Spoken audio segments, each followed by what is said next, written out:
Bismillahirrahmanirrahim. Assalamualaikum warahmatullahi wabarakatuh.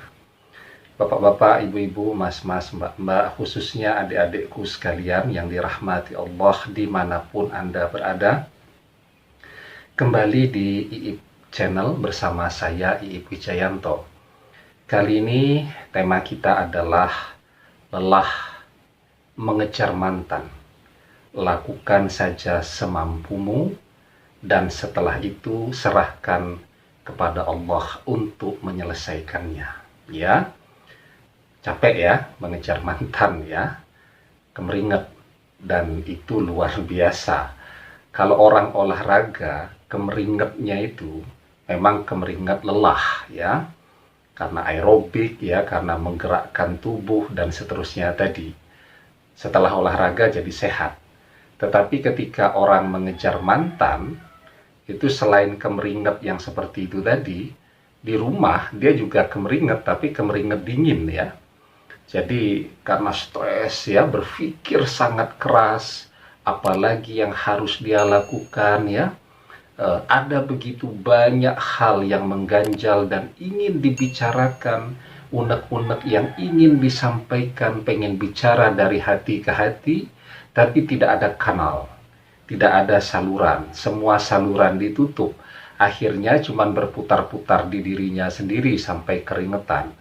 Ya, nah keringat dingin yang seperti ini nanti malah ujung-ujungnya bisa membuat kita jadi mudah sakit. Ya, jadi perpisahan itu memang umumnya akan menurunkan daya tahan tubuh manusia, sehingga orang yang baru saja ditinggal, baru saja dikhianati, pada umumnya itu memang lebih rentan sakit-sakitan, mudah demam, dan seterusnya tadi.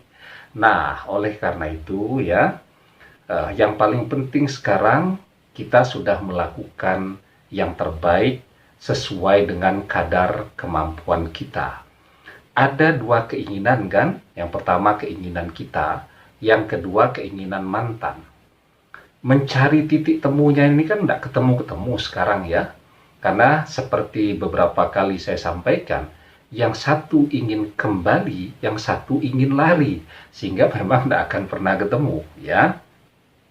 Ketika Anda menggunakan seluruh energi, waktu, biaya, dan seterusnya hanya untuk berpikir bagaimana caranya mantan ini bisa kembali kepada Anda ya.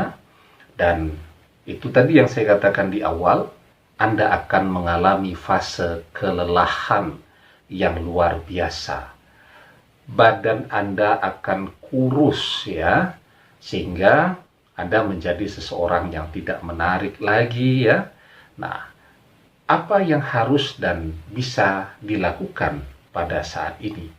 Yang bisa dilakukan ketika kita sudah mengupayakan yang terbaik dengan cara yang halal, maka kita sudah memenuhi kodrat kita, kita sudah berada pada proporsi maksimal yang bisa kita lakukan sebagai seorang manusia biasa, ya. Nah, setelah itu ya, kita serahkan segala sesuatunya kepada Allah untuk menyelesaikan apa yang telah kita upayakan tadi ya. Kenapa?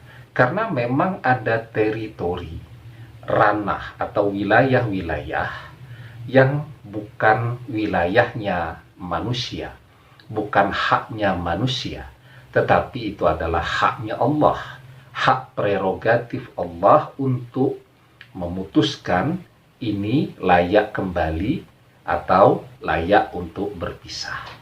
Kalau kita memaksakan diri untuk masuk ke kawasan ilahiyah ini tadi, ya, maka sekuat apapun kita berpikir, itu tidak akan mengubah apapun, ya.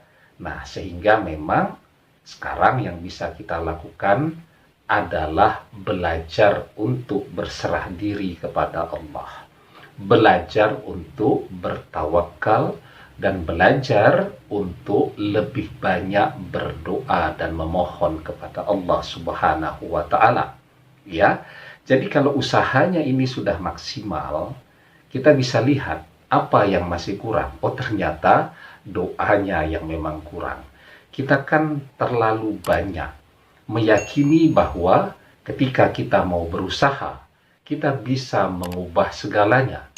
Ya, kan quote-quote-nya seperti itu. Tetapi bahwa sebenarnya usaha itu adalah tugas kita. Masalah berhasil atau tidak, itu kembali kepada hak Allah Subhanahu wa Ta'ala yang menetapkan hasil dari usaha yang kita kerjakan. Coba saya tanya, ada ribuan orang jadi sarjana, ya, melamar kerja. Yang berhasil ada atau tidak? Ada. Yang gagal ada atau tidak? Ada juga. Itu menunjukkan apa? Menunjukkan bahwa pada akhirnya segala sesuatu kembali kepada takdir yang sudah digariskan Allah. Ya. Nah, di dalam surat Ali Imran ayat yang ke-160, Allah Subhanahu wa Ta'ala berfirman, "Iyansurkumullahu fala ghaliba lakum wa iyakhzulkum faman zallazi yansurukum min ba'dih wa 'alallahi falyatawakkalul mu'minun." Jika Allah menolong kamu, maka tidak ada orang yang dapat mengalahkan kamu. Jika Allah membiarkan kamu, maka siapa yang dapat menolongmu sesudah itu? Karena itu hendaklah kepada Allah saja orang mukmin bertawakal. Ya, jadi tawakal, serahkan kepada Allah.